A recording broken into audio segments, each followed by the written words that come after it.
rockfish from Alaska, Seward, Alaska, Seward, however you want to pronounce it. I have to put it up here on the grill, but this is what it looks like beforehand.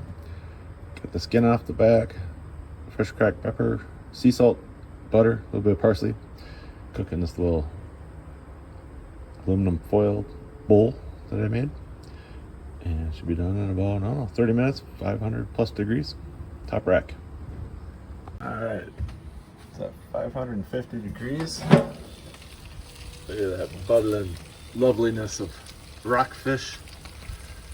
I think we're gonna call these bad boys done.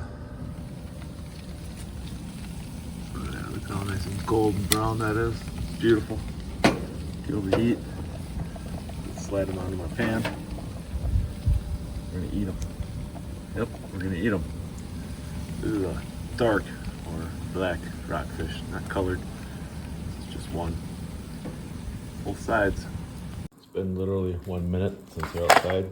If you look and see all that juice and butter that was in there, just totally gets absorbed by the fish. These are gonna be awesome. There's absolutely zero liquid left. It's just going from the front door into the kitchen. If you like this video, please like and subscribe.